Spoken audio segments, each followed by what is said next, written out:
नमस्कार दोस्तों, स्वागत है आपका आज की बेहद बड़ी व खास खबरों में। दरअसल आपको बता दें कि भारत की तमाम छोटी बड़ी खबरों को पाने के लिए हमारे वीडियो को लाइक करें, चैनल सब्सक्राइब करें और बेल आइकन को दबाएं, जिससे कि हमारी हर वीडियो की नोटिफिकेशन आप तक बिना किसी रुकावट के पहुंचती रहे। बढ़ते दोस्तों पहली बड़ी खबर की ओर। आपको बता दें कि केजरीवाल ने मोदी सरकार की तारीफ, कहा कोरोना से लड़ाई में हमें हाथ पकड़कर सिखाया चलना। दरअसल आपको बता दें, दिल्ली में बढ़ते कोरोना संक्रमण को रोकने के लिए केजरीवाल सरकार और केंद्र सरकार मिलकर काम कर रही है। केंद्र सरकार की ओर से मिल रहे सहयोग की सराहना करते हुए शनिवार को एक वीडियो कॉन्फ्रेंसिंग के जरिए केजरीवाल ने कहा कि दिल्ली में अभी 13,500 बेड है, इनमें से 6500 अधिग्रहित किए गए हैं। दिल्ली सरकार रोज 20,000 टेस्ट करवा रही है। कोरोना के खिलाफ लड़ाई में केंद्र ने हमें हाथ पकड़कर चलना सिखाया। बता दें कि दिल्ली में बिगड़ती कोरोना की स्थिति को देखते हुए केंद्रीय गृह मंत्री अमित शाह ने सर्वदलीय बैठक बुलाई थी। डॉक्टर विनोद पॉल की अगुवाई में एक कमेटी बनाई गई। इसकी रिपोर्ट के आधार पर यहाँ आगे की स्ट्रेटेजी बनाई गई। शाह यहाँ के हालात पर लगातार नज़र बनाए हुए हैं। बता दें कि केजरीवाल ने कहा, मार्च में सबसे संक्रमित देशों में करीब 35,000 भारतीय दिल्ली लौटे। इनमें से कुछ को बुखार था, जिन्हें अस्पताल में भर्ती किया गया, बाकी को उनके घर भेज दिया गया। उस वक्त ज़्यादा जागरूकता नहीं थी, टेस्टिंग किट और लैब भी नहीं थी। वहीं बात करते हैं अगली बड़ी खबर की। आपको बता दें कि राज्यों में टिड्डियों के अटैक को लेकर राहुल गांधी ने मोदी सरकार से की ये मांग। दरअसल आपको बता दें, कोरोना संकट के बीच किसानों के लिए टिड्डी दल नई मुसीबत सामने लेकर आया है। ये किसानों की फसलों को बर्बाद कर रहा है। पाकिस्तान से निकला टिड्डियों का समूह कई राज्यों में पहुंच चुका है। यूपी, बिहार समेत राजस्थान, हरियाणा, पंजाब, मध्य प्रदेश, गुजरात और महाराष्ट्र पहुंचकर तबाही मचा रहा है। कांग्रेस नेता राहुल गांधी ने केंद्र सरकार से राज्यों और किसानों को मदद पहुंचाने की मांग की है। राहुल गांधी ने ट्वीट करके कहा कि टिड्डियों ने हरियाणा, राजस्थान, पंजाब, यूपी समेत एमपी, गुजरात और महाराष्ट्र में फसलों को नष्ट कर दिया है।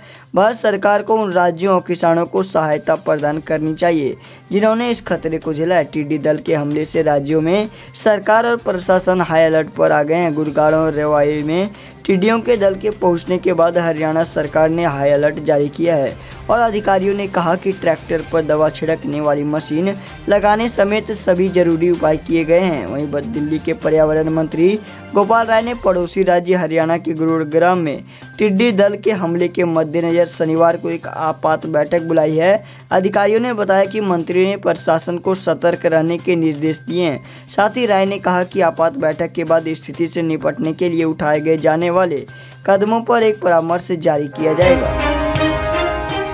साथ ही यूपी बोर्ड टॉपर्स को योगी सरकार का तोहफा 1 लाख रुपए और लैपटॉप के साथ घर तक मिलेगी पक्की सड़क। दरअसल आपको बता दें, उत्तर प्रदेश में माध्यमिक शिक्षा परिषद की हाई स्कूल परीक्षाओं में इस बार 83.31% है, जबकि इंटरमीडिएट में 74.63% विद्यार्थी उत्तीर्ण हुए। वहीं यूपी बोर्ड की परीक्षा में टॉप करने वाले को योगी सरकार ने बड़ा तोहफा दिया है। राज्य सरकार ने टॉपर्स को 1-1 लाख रुपए और लैपटॉप देने का ऐलान किया है और इसके साथ ही टॉपर्स को पक्की सड़क की भी सौगात दी जाएगी। वहीं सीएम योगी ने अच्छे परिणाम के लिए परीक्षार्थियों को बधाई भी दी।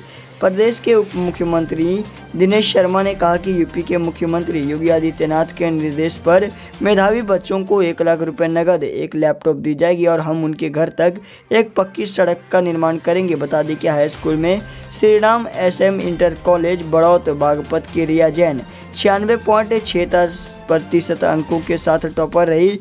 दूसरे स्थान पर 95.83% अंकों के साथ बराबंकी के लखपेड़ा स्थित श्री साई इंटर कॉलेज के अभिमन्यु वर्मा रहे।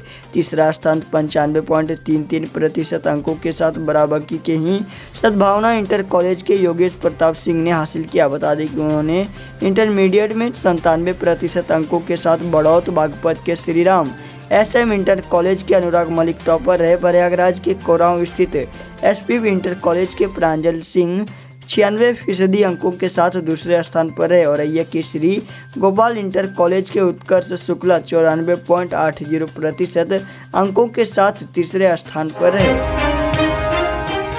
वहीं LAC पर चीन की हरकतें देख भारत ने एयर डिफेंस मिसाइलों को किया तैनात, दुश्मन को जवाब देने में है पूर्ण सक्षम। जी हां, आपको बता दें भारत और चीन के बीच पूर्वी लद्दाख में तनाव वापस बढ़ता नजर आ रहा है। इससे पहले लाइन ऑफ एक्चुअल कंट्रोल पर चीन के लड़ाकू विमानों और हेलीकॉप्टर्स की बढ़ती गतिविधियों के बीच भारत ने अत्याधुनिक एयर डिफेंस मिसाइलों को पूर्वी लद्दाख में तैनात कर दिया। यदि चीन के किसी विमान ने एलएसी को पार किया तो इस मिसाइलों के जरिए उन्हें हवा में ही ध्वस्त किया जा सकता है। सरकारी सूत्रों ने न्यूज एजेंसी से बताया कि सीमा पर मौजूदगी और ताकत को बढ़ाने के क्रम में भारतीय सेना और इंडियन एयरफोर्स ने एयर डिफेंस सिस्टम को तैनात कर दिया है ताकि पीपल लिबरेशन आर्मी के लड़ाकू विमान या हेलीकॉप्टर्स यदि कोई दुस्साहस करते हैं तो उनको ध्वस्त किया जा सके। बता दें कि सूत्रों ने बताया भारत को जल्द एक मित्र देश से बेहद शक्तिशाली एयर डिफेंस सिस्टम मिलने जा रहा है जिसे तैनात किया जा सकता है और इससे पूरे इलाके की रक्षा होगी। दुश्मन के किसी विमान को भी रोका जा सकता है। वहीं बीजेपी अध्यक्ष का कांग्रेस पर पलटवार, पूछा पीएम नेशनल रिलीफ फंड से 2005-08 तक राजीव गांधी फाउंडेशन को क्यों गया पैसा। दरअसल आपको बता दें भारतीय जनता पार्टी के राज्य अध्यक्ष जेपी नड्डा ने चीन के मुद्दे को लेकर कांग्रेस पर पलटवार किया। नड्डा ने कहा कि पीएम नेशनल रिलीफ फंड को जो पैसा लोगों की सेवा और उनको राहत पहुंचाने के लिए है उससे 2005-2008 तक राजीव गांधी फाउंडेशन को पैसा क्यों गया। हमारे देश की जनता इसका जवाब जानना चाहती है। उन्होंने आगे कहा कि यूपीए शासन में कई केंद्रीय मंत्रालयों, सेल, गेल, एसबीआई अन्य पर राजीव गांधी फाउंडेशन को पैसा देने के लिए दबाव बना गया। नड्डा ने कहा कि मैं सोनिया जी को यह कहना चाहता हूं कि कोरोना के कारण या चीन की स्थिति के कारण मूल प्रश्नों से बचने का प्रयास न करे। भारत की फौज देश की और हमारी सीमाओं की रक्षा करने में सक्षम है और प्रधानमंत्री श्री मोदी जी के नेतृत्व में देश सुरक्षित है। उन्होंने कहा कि 130 करोड़ देशवासी जानना चाहते हैं कि कांग्रेस ने सत्ता में रहते हुए क्या क्या काम किया और किस तरह से आपने देश के विश्वास के साथ विश्वासघात किया। कुछ दिन पहले ट्वीट करके राजीव गांधी फाउंडेशन पर प्रश्न उठाए थे। आज पी चिदम्बरम कहते हैं कि फाउंडेशन पैसे लौटा देगा। देश के पूर्व वित्त मंत्री जो खुद बेल पर हों उनके द्वारा ये स्वीकारना होगा कि देश के हित में फाउंडेशन ने नियम की अवहेलना करते हुए फंड लिया।